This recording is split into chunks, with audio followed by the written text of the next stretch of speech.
वेदों को भूल जाता है वो समाज कभी आगे नहीं बढ़ सकता है। तो मैं सबसे पहले आप लोगों से निवेदन करूंगा कि आप लोग कल गोरखपुर उनके पुण्यतिथि में जरूर उपस्थित हों। कौशल बाबू यहाँ हैं, मैं आपसे निवेदन करूंगा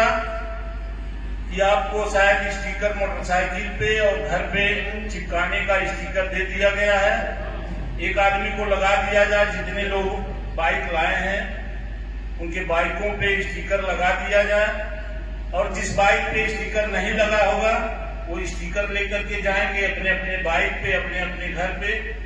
कम से कम ये जो रैली होने जा रही है इसका स्टिकर जब लगाएंगे तो कम से कम आपके अगल बगल से कोई गुजरेगा या आपके घर के अगल बगल से कोई गुजरेगा तो आपको बताना नहीं पड़ेगा। आपके समाज की रैली का प्रचार प्रसार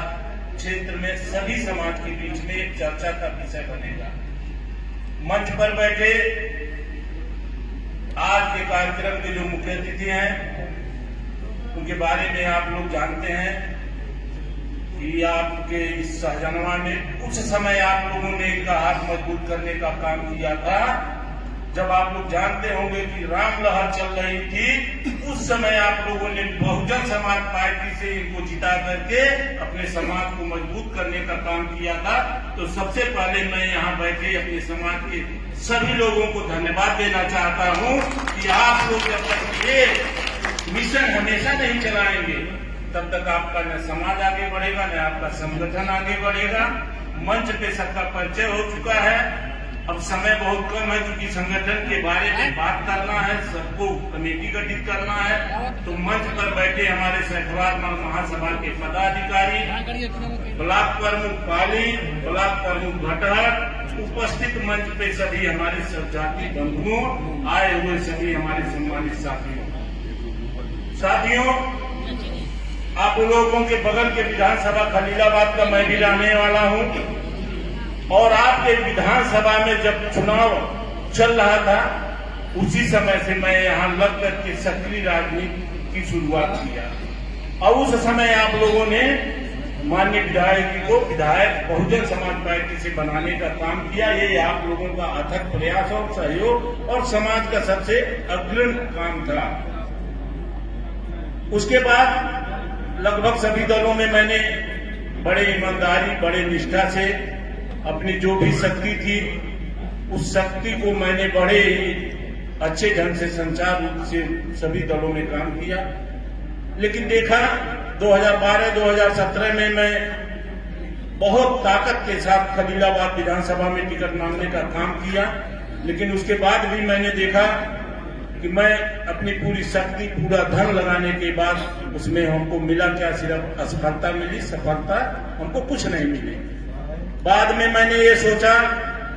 कि अब किसी भी दल में या किसी भी पार्टी में मैं अब अपना न समय न अपना पैसा खर्च करूंगा, बल्कि अब अगर अपना 1 रुपया रहेगा, मेरे जीवन का एक भी दिन बचा रहेगा तो अपने समाज और अपने सम्मान में हमेशा खर्च करने का काम करूंगा और अपने समाज का सम्मान बढ़ाने का काम मैं दिन रात करूंगा। और जिस दिन मुझको राष्ट्रीय अध्यक्ष के पद की जिम्मेदारी दी गई, उस पद के जिम्मेदारी के साथ साथ 2 और बड़ी जिम्मेदारी मुझको सौंपा गया और मैंने आप लोगों के विश्वास के साथ मैंने उस दोनों जिम्मेदारी को सहर्ष स्वीकार करने का काम किया। पहली जिम्मेदारी मिली कि 11 फरवरी को समाज को इकट्ठा करके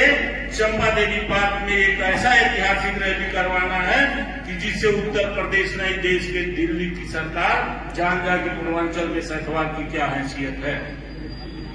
उस चुनौती को, उस बात को मैंने स्वीकार किया। दूसरी जिम्मेदारी मुझको मिली सहवार महासभा को बनाने का। तो मैं आप लोगों को बताना चाहता हूं, सहवार महासभा पे निर्माण कार्य चल रहा है, उस पे आप लोगों को बहुत ज्यादा सोचने की जरूरत नहीं है। मेरे समाज में ऐसे भी लोग हैं जो 1 करोड़ रुपया देकर के सहवार महासभा का निर्माण करा रहे हैं। मैं चाहूंगा कि उनके लिए भी एक बार आप लोग स्वागत करिएगा। साथियों, बात रह गई संगठन की, आप लोग जानते होंगे कि राजनीतिक रूप से अगर आप मजबूत नहीं हुए और राजनीतिक रूप से अपने समाज के लोगों को आप लोग आगे नहीं बढ़ाए तो निश्चित ही ये बताइए, जब यहाँ विधानसभा का चुनाव होता होगा, लोकसभा का चुनाव होता होगा, कोई भी दल लड़ता होगा, किसी भी दल